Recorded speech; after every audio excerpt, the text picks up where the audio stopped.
minutes, and you can wrap up the presentation.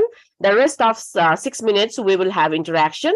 Our valued audience can put forward your queries through chat or by unmuting yourself. Let me start by calling our first presenter, Madan Rizal sir. In his paper, he unfolds his childhood memory of his mathematics classroom and how running competition pedagogy ignores the slow learners and only focuses on and encourages the so-called toppers of the class. He has argued the lack of interdisciplinary ideas and real-world context in mathematics education. He presents the emerging discourse of STEAM as a way of encouraging and helping learners to recognize their innate capacity. Let's hear more from Madan Rizal, sir himself. Over to you, sir. Okay, thank you, Ravina. Thank you so much. Namaskar and good morning, good afternoon, whatever the time right now it's happening in your place.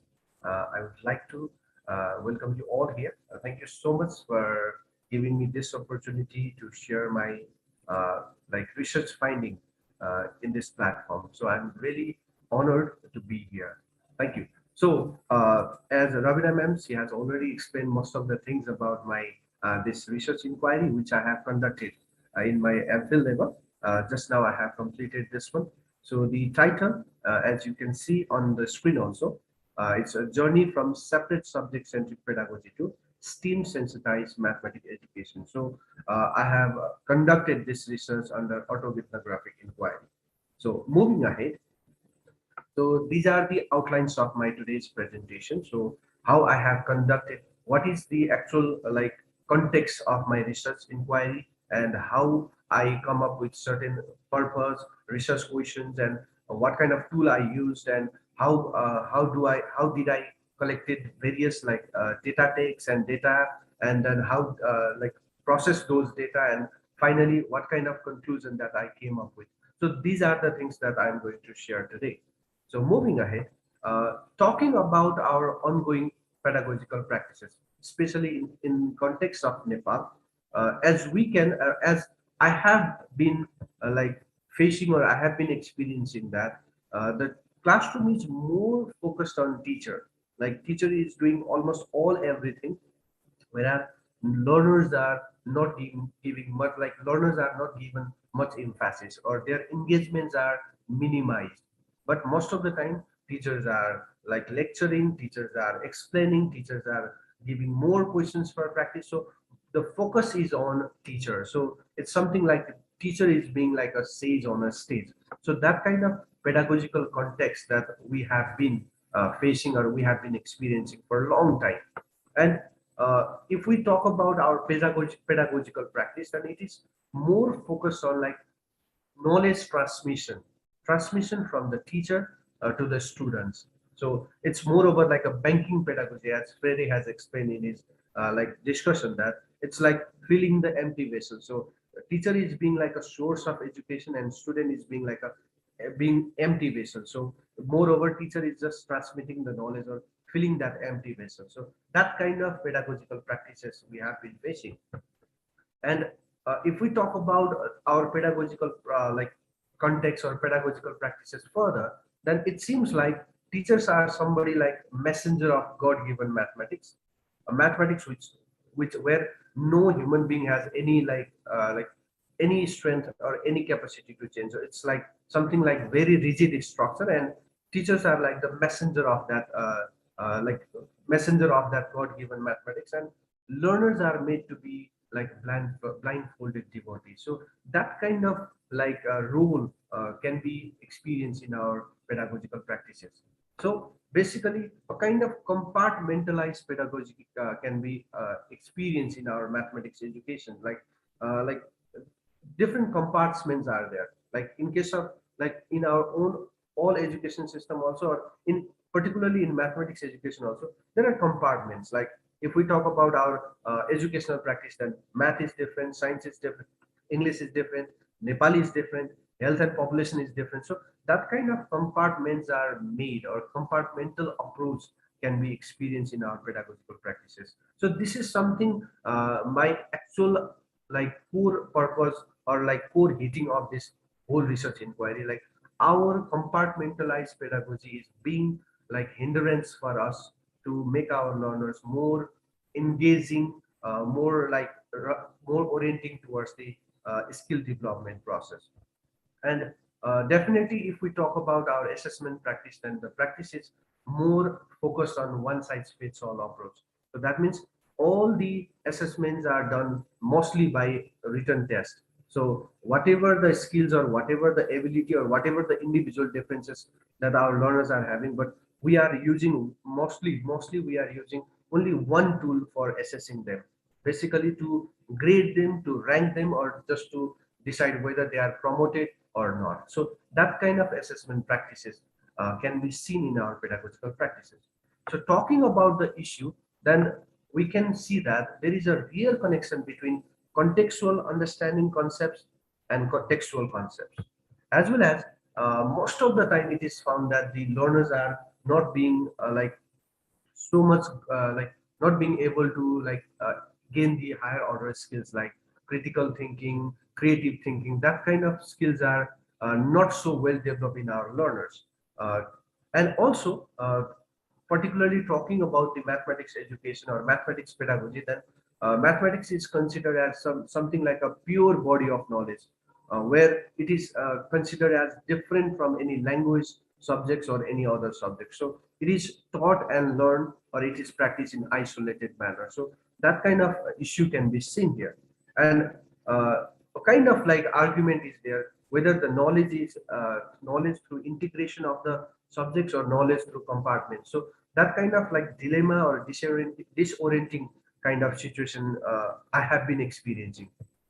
So, and basically, uh, the compartmentalized approach that we have been facing so far is somehow responsible for creating disciplinary egocentrism, or vice versa. Like disciplinary egocentrism is something being like a component which is making our pedagogical practices in a compartmentalized manner. So that kind of issue that I had been facing while I was in the while I was in the school level, or while when I'm teaching in various grades. So due to all these issues, I came up with this research inquiry idea with the purpose that to critically reflect my pedagogical practices, and at the same time, after being critical, after critically unpacking those uh, practices and events, my next purpose is to envision a STEAM sensitized mathematics education, so that at least my pedagogical practices can be improved, my assumption, my values, and my ongoing practices would be changed to our integration of the subjects, uh, like removing the idea of disciplinary egocentrism. So I came up with, I prepared two research questions for this inquiry. The first one is, how has a separate subjects approach guided me or teacher to endure disempowering forces in teaching and learning mathematics? And in the second, as a second question, I have prepared, how has STEAM sensibility been helping me in envision engaged and meaningful mathematics education? So I just prepared these two research questions to carry out this research inquiry. So I just took two theoretical concepts to make my research inquiry in more foundational manner. I took technical interest and emancipatory interest, discussed by or proposed by the Habermas, discussed in Habermasian interest. So these two interests which is discussed by Habermas, became so much crucial for my this research inquiry. It is because I just wanted to like unpack, or I just wanted to know what kind of practices actually happening in my pedagogical practices in more deeper manner. And at the same time, after being conscious, after like critically reflecting those those events, those practices, my next intention is to move myself towards the empowerment, move myself towards the in the path of like emancipation, so that those false consciousness or those false practices can be realized and can be thought for, like can be oriented towards being an agent of change. So due to that reason, I have incorporated in my research these two interests. And similarly, The theory of transformative learning discussed by Major also has become so much important thing for this research study, because I was actually planning to like, my intention is about being disorienting dilemma, just like whatever the practices are going on, so that is actually making me difficult while I was in the school level, or whether I was working as a teacher. It was something like not my practices and my assumptions and even my innermost feelings are not like matching each other, so they are just always like argument, or a kind of disorientation is always going on, like a kind of dissatisfaction was always going on, so through which I wanted to come out all the time. So due to that reason, uh, the idea of theory of transformative learning became so much helpful for me, so that I can shift my perception, my feelings and actions accordingly. And also like I can move for the improvement of my all the practices and assumptions. So due to that reason, I have taken these two theories for my research inquiry. And talking about this paradigms inclusion, then I have included three paradigms for this. I had included three paradigms for my research study. One is interpretivism, next one is criticalism, and postmodernism. So definitely unpacking my pedagogical practices and various events and incidents, uh, that was not enough for my research study, because after unpacking those events and those incidents, my intention was to critically reflect those events and incidents. Like what kind of disempowering forces, what kind of hindrance are actually embedded there in a hidden form or in a revealing form. So that was my intention. So criticalism also became so much crucial for my research study. And while expressing those events, those incidents, and various other kinds of like incidents, definitely the monotonous textual method was not enough for me. So definitely in my document also I have prepared or I have presented various genres like logical genres, various cartoons and other things, metaphorical expressions are there. So so many like picture like so many other aspects I have incorporated in my document, so that whatever the innermost feeling that I was having, so that I wanted to reveal through my research. So that's why the idea of postmodernism was also crucial for me. So it helped me to construct and even sometimes reconstruct those all like assumptions and values. So by getting those idea, or with the with this idea, I have incorporated these three paradigm for my research study. So moving ahead, my research design was autoethnography, because I wanted to deep down inside myself, like what kind of assumptions or what kind of practices that knowingly and unknowingly I was guided with. So I wanted to unpack those things, starting from my student age and being as a teacher and reaching up to this university level as a facilitator, as a visiting faculty. I wanted to unpack all those events, like what kind of things have been going on in my life, and actually the practices which I was carrying on, or I was just guided with, whether they are actually being very much helpful for my learners and to myself or not. So that kind of all things I wanted to know through this research inquiry. That's why I have conducted this research inquiry under autoethnographic research design. So so that I can critically reflect my different assumption, values, and incidents also. So for this research study, the data context generation process was very crucial.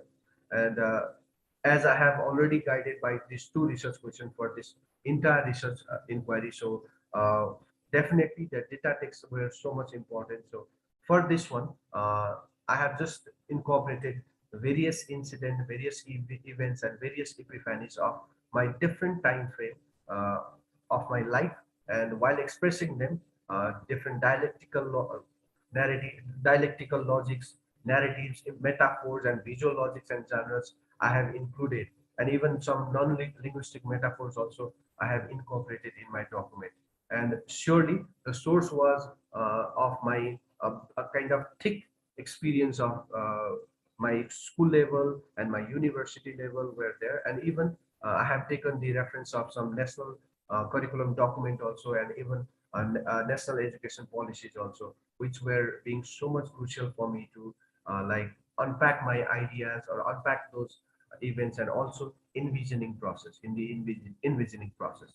So moving ahead, while making the meaning of my from my various those incident and events, I just many times I have challenged, and I have just tried to envision the idea, like what kind of practices are going on, and what kind of like disempowering forces are being embedded there, and also what could be the possible solution.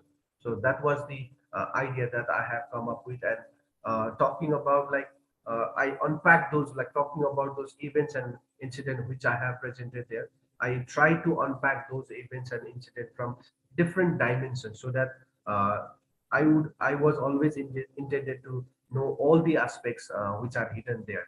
And of course, the idea was not just to critically reflect my incident and my events or my assumptions or my values, but at the same time, I was intending to have the possible alternatives. So due to that reason, uh, I have tried my best to come up with some envisioning practices, envisioning assumptions on our practice, our pedagogical practice, our assessment process, our roles also. So that kind of idea I have incorporated here. So doing the process, or while going into the research inquiry process, so I have brought various like incident and events of my different time frame, uh, while I was in school, while I was in college level, even after being teacher. So I have tried my best to bring all those events, relevant events, so that I could actually see what kind of like compartmentalized approach, or what kind of like isolated approach is being practiced in our pedagogical practices. So you can see one example here. You don't need formula. You need create. You need formula. You don't need creativity. That kind of incident I have brought here. Even ICU mathematics class for weak student I have brought here. This is also the incident that happened in some of the time frame. So reflecting back my research question, what I could feel, or what I could like understood that the disciplinary ecocentric environment is much embedded in our pedagogical practices. Like this is mathematics, it has to be taught and learned separately. This is science, which is different than other subjects, so it should not be like taught and learned in a different manner. So that kind of like mathematics is different than science, science is different than in Nepali. So that kind of like isolated or like disciplinary egocentric pedagogical environment can be seen there, and largely the practice seems to be detached or compartmentalized, and mostly the technical approach is experienced. And even as I have shared already in the beginning also, the transmission of knowledge, that kind of practices can be experienced in our pedagogical practices rather than knowledge creation. So segregation of the students based on the various categories. So learning is not connected with, or the learning is not connected with the various skill development and like various other kinds of development or holistic development of the learner, but it is something like creating a kind of segregation among the students, leveling them. So that kind of practices can be seen, and even marks and grades are quite emphasized in our practices. And mostly the 21st century skills and 4C, like collaboration, cooperation, like that kind of like practices, or that kind of focus seems to be ignored. So now, after being like, after unpacking our pedagogical practices, the transition phase was STEAM approach. Definitely, after getting the idea from STEAM approach, I have come up with different idea. Like I could actually see what kind of like disciplinary egocentrism is there, what kind of like practices actually like we are just adapting, so that it's somehow being like hindrance for our learners to go ahead to integrate the subjects. And definitely it helped me a lot to go ahead and see like how STEAM approach can like break those barrier and bring our learners in, engage to be engaged in pedagogical practices, and like create the knowledge rather than just to perceive it being as a passive learner. So I have just come up with this various idea, like how STEAM approach can be helpful for our pedagogical practices in mathematics education also, how this integrated STEAM approach can be well practiced and why it is important, and even how this help us to be work in collaborative and integrated manner. So this really helped me a lot to understand.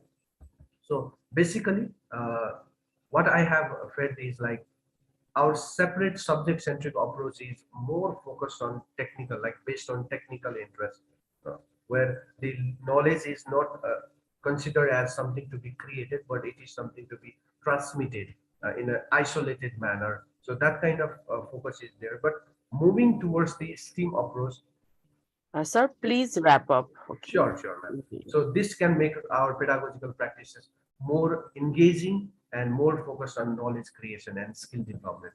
So I have come up with the various envision for our curriculum. So while envisioning the curriculum, it should be focused on emancipation and empowerment, where the learner's difference should be advocated, or learners difference should be included, and process it should be process focused and skill development focused. And talking about the curriculum approach, then I have included the idea of the curriculum images from Subert's image, where the curriculum as experience and curriculum as agenda for social reconstruction. So this I have included.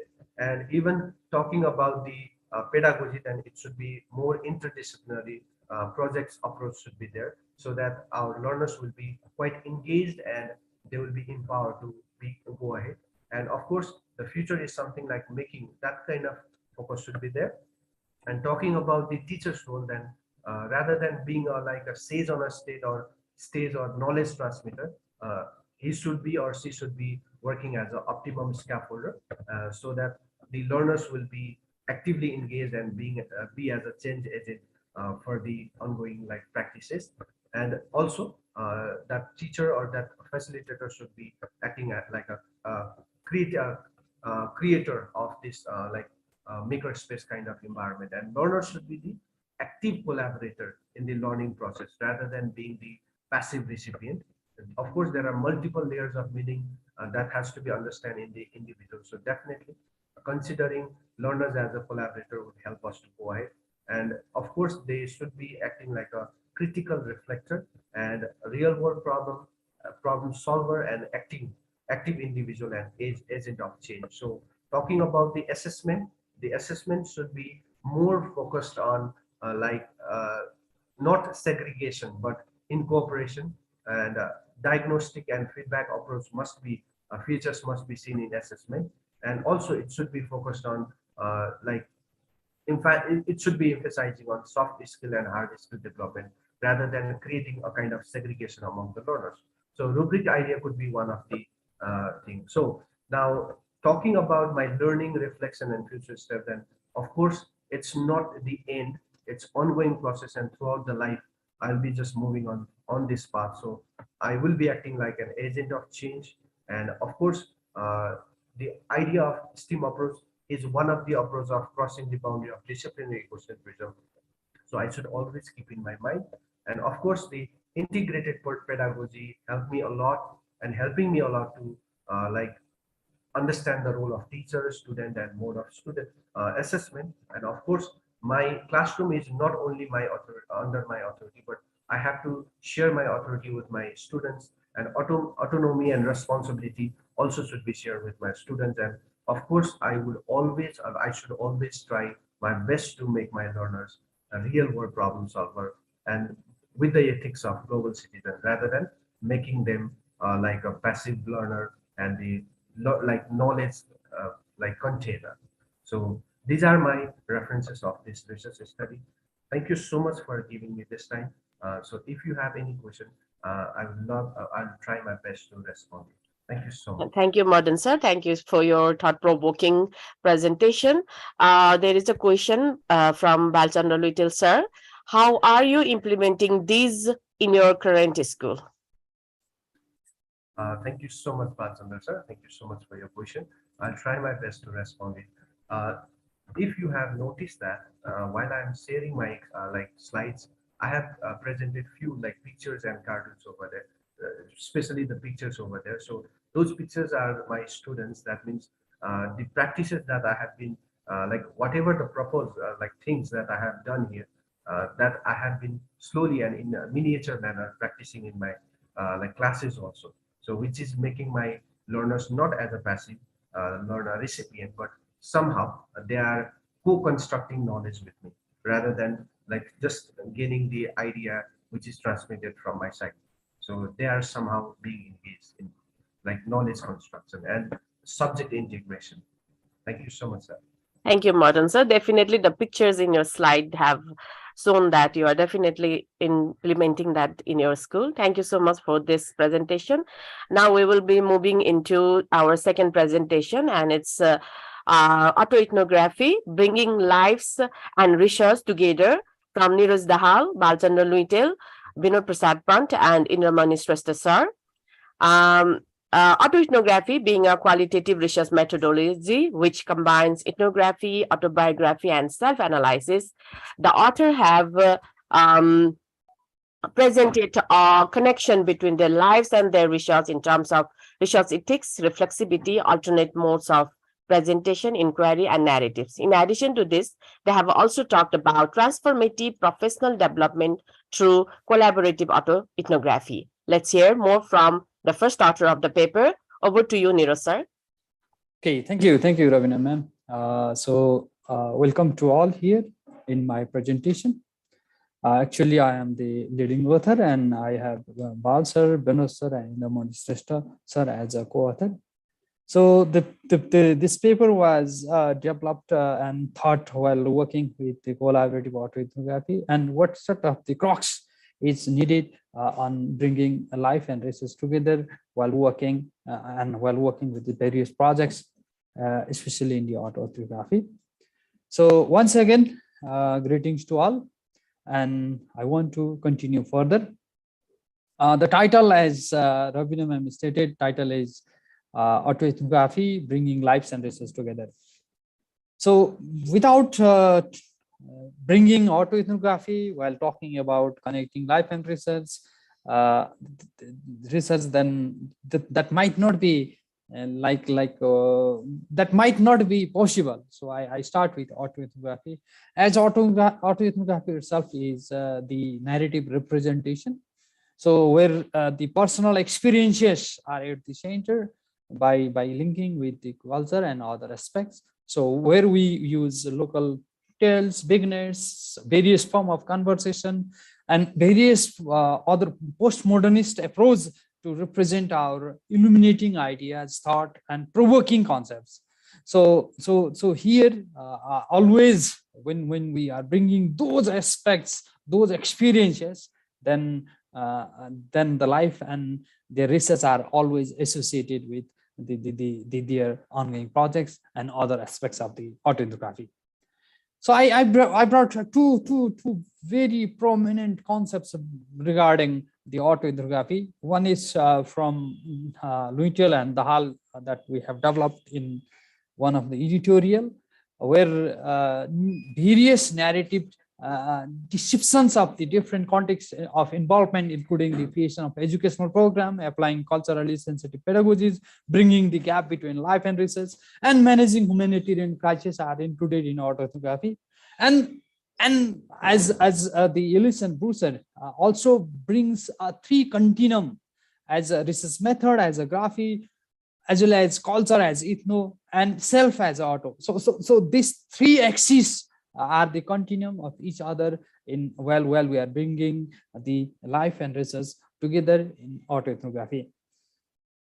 So while working with further on autoethnography, so autoethnographers mainly bring these aspects, like as that might be the various ways of, I would say, like the ways of postmodernist perspective to bring the context in the narrative. That might be the art, poetry, performance, dialogue, and co-constructed narrative. So these are in use, but there might be the others in the practice as well.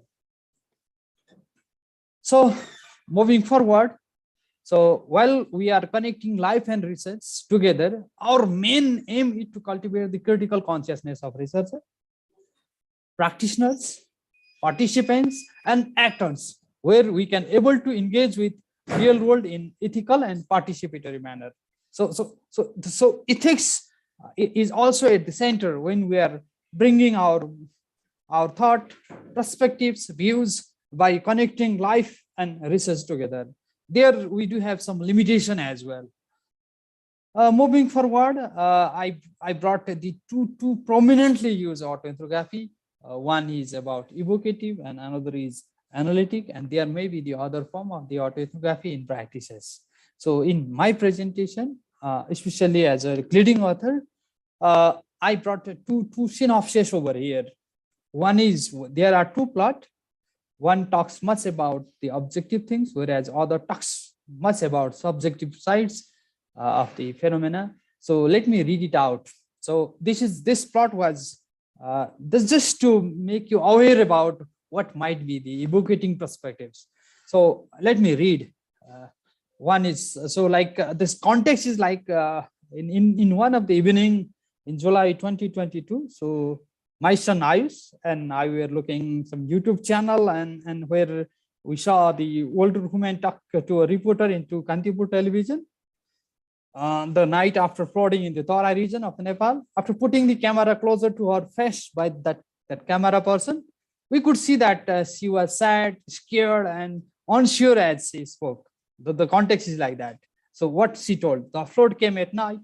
The house was under the water. I told my son sitting next to the room to rescue her.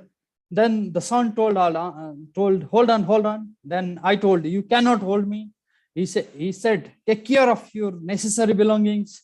That was all I had. I have now nothing. I cannot find any belongings. The house gone. I lost everything. This is one plot. Another plot is this plot I derived from one of the section of my dissertation of made where I just reflect how I am being doing. So it sometimes like let me read out. So please allow me to read the plot 2 as well. So plot 2 is in this format. So like sometimes around March 2012, it was around 4 p.m. I inherently inquire myself, what sort of research topics should I choose? How can I be able to choose it? As I waited to the bus in early cool evening for my university, I sat and waited for the bus to come, which was usually late that evening, and threatened to deepen my mood. My thoughts continued to wander, this time about what our Professor Little told us in our research method class. Start writing your stories, narratives about yourselves, your experiences, and keep on writing. So finally the bus arrived. At the back end seat, I could see, great. I almost uttered loudly as the bus was always full in the evening. I sat down, my thoughts continue. How do stories and narratives support my research, and most especially in accomplishing my re-entry as an action plan? And my skepticism was trying to win over my good mood. Well, I just have to write my stories and I see what comes out of it. I said to myself, try to be sound, positive this time, but how and from where do I begin my stories? So these two plots, you bring two school of thought. One is about the little objective type of thought, where emotion things are not associated, and another is subjective side, where we could clearly see our emotions, feelings, thought, so that these two school of thought brings some synopsis of the autoethnography. So let me proceed further. Now I'm moving a little further with the notion of collaborative autoethnography. So this is also this methodology has been also used in my projects, and I'm working on it, and it is in the process. So now let me continue further. Like especially when the autoethnography is there, most of people think that it is self-focused work. And it is also in practice that self-focused publication gain scholarly acceptance in all the educational or all the areas.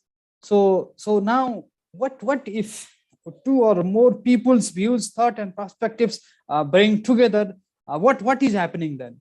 So this is the my thought. So more autobiographies could not conducted by two or more researchers in collaborative have been published. I could see and I could find in this. So now this is in the practice. We can see in various areas that how collaborative autobiographies are being used in the part of inquiring selves and other. So connecting data together is a key part of collaborative autoethnography, no matter how much work, how much people work together. So when two or more than two people work together to interrogate or to identify their ways of being, doing, and valuing, that times what is happening then? So this is the crux of collaborative autoethnography. So on as of now, I could see the two crux of the two type, let me say, two type of collaborative autoethnography in practice. One is about sequential model, whereas another is congruent model. So in my projects, I'm using congruent model. So let me quickly say what are these two models within autoethnography. One is about like in sequential model, we can see like the autoethnographers write about his or experiences, passes that writing to the next person who adds their story and pass it on to the next person for the more story to add. Whereas congruent focus little bit differently, where autoethnographists choose the people, they will study, collect their own biography data, and get together to share, review, and ask each other question to learn more. So here, some in like sequential, in each and every aspects of the processes within autoethnography, we can engage all the people. Whereas in congruent, we can use to make the more meaning of the data in our autoethnographics that we generated in the form of stories, vignettes, or some plot. So we are expecting some additional input to those plots are using congruent autoethnography, as of my understanding so far and as I'm using. So now next is all about the transformative professional development through collaborative autoethnography. In our previous presentation also, we discuss a lot, not only in presentation, in yesterday's workshop also, we bring out these concepts. So without repeating, let me take further. So like the transformative professional development is largely based on the theory of transformational learning. So how learning is possible, how learning can be done, or how learning could be occurred. So this is in this line.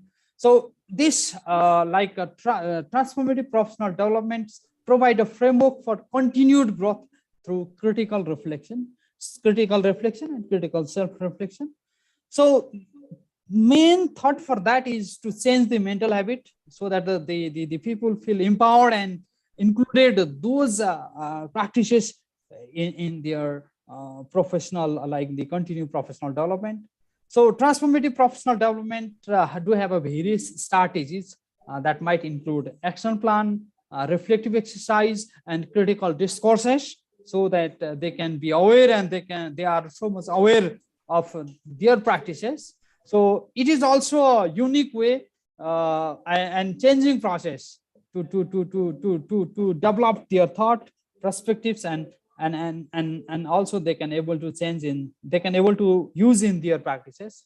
So autoethnography is the process of making and using a new, updated, and reflective interpretation of existing meaning and action, which help us to develop the new epistemological space to reflect critically where they are located, what might be their cultural association.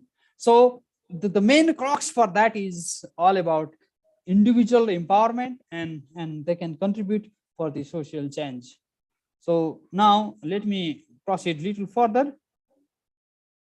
So with this ongoing projects, the main implication of collaborative autoethnography for research practices is to make aware, not limiting to self, but what others in others like they included in that narratives do have the contribution to develop in their field. So this is my attempt, as I am a doctoral student and I am working on the collaborative autoethnography, and this is just to share what is exactly my initial thought so far. So moving forward, like Sir, please wrap up. Okay, just a minute. So if so, now like we have the thought that art and science do have a different scholarship, and here what is happening is there like the self-centered texts are increasingly accepted as a respectable scholarship. So this is like art science scholarship, and other scholarships is in debate. So what might be the other possible ways? So this brings some thought on that. Now autoethnography responded like the autoethnographers can respond to the pressures in three ways. One is in continuing, another is returning, another is reforming. Where in continuing, it ride the wave of postmodern deficiency against the traditional separation of science and art. Where returning is a more traditional scientific inquiry in response to the hostility and growing amount of self-reflection that lack the methodological transparency. And forming is all about the collection of autoethnographics where we can connect our life and research together. Lastly, there are the future of postmodern within connecting life and research are our response to altering scholarly trend will decide autoethnography in coming future. So at this stage, the vibe of collaborative autoethnography is in the scholarship. So researchers might analyze this method critically to better understand humanity, the self in social and cultural framework. So with this, thank you so much, ma'am. Over to you. Thank you so much, sir, for this most awaited presentation. And there is a question in the chat from Balchandra Luitel, sir. What makes autobiography and autoethnography?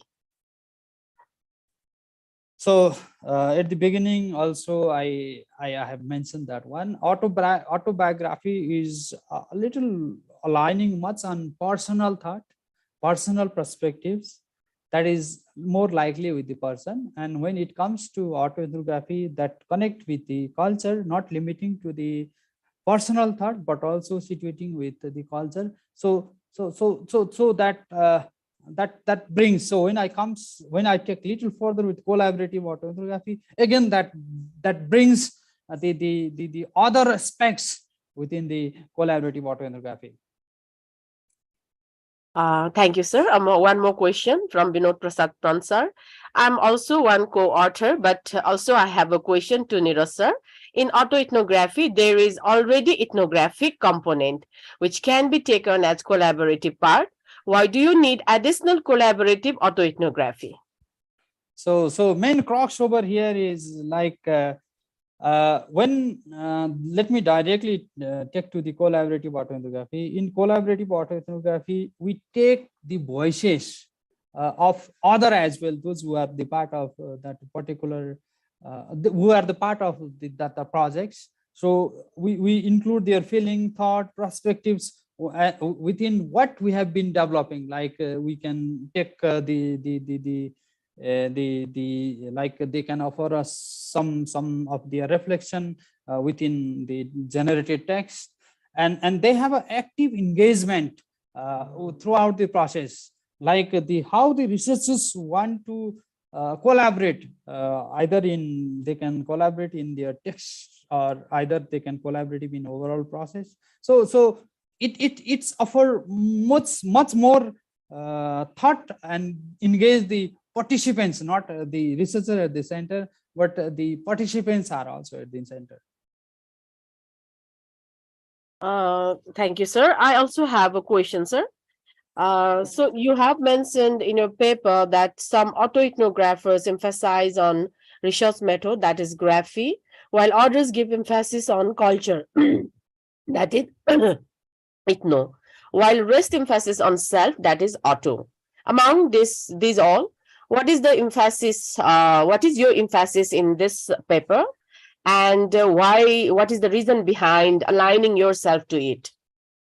So very good question, ma'am. Like as the autoethnography in practice do have these three component. So among these three component, which component we are emphasizing, and which component offer us the overall perspectives of the autoethnography. So when it comes to my agenda, so my focus is not limiting to one, because I am developing myself as the transformative education research is for professional development. And likewise, I'm not limiting to my own culture. I'm looking forward with my participants ways of what sort of cultural practice I do have, and what sort of cultural practices they do have. I plan to and I'm working on that to bring in my practices, like and reflect on their practice and my own practices based on their culture and my culture. Thank you, sir. There is a question from Peter, sir. Please explain your notion of return to science. Yeah, Okay. yeah, thank you. If I got the question, like, so at towards the end, I like bring two scholarship. One is art and science. Why I brought that means art and science do have the various school of thought. So like art is more on bringing the various perspectives with the help of postmodern, and science is limiting, as of my understanding, limiting to like the what to say. So what might be the best word to explain that? Like science is focusing on some disciplinary thought, so that arts can bring the various perspectives of the participants. So I brought that two notion here in my presentation. Thank you. Can I just follow that up, please?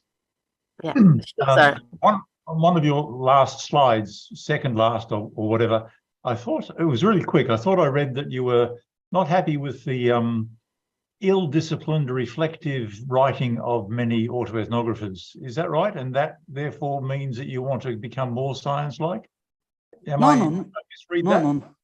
I just bring two thoughts. One is about art science scholarship. Another is self-centric test is accepted in the scholarship. So science and art scholarship, one thought, and another is self-centric text is another thought. I just bring that two in my towards the end of the presentation, end of the slide. Okay, thank you. Thank you. Thank you, Peter, sir. There is one more question from Laxman Gewali, sir. Is the collective autoethnography duo-ethnography or pluri-ethnography? So like while we are working with autoethnography, ethnographic part are also there, but also we are focusing much on the auto, and within that auto we are bringing the other participants to put their thought, perspectives, practices, what the researchers is doing.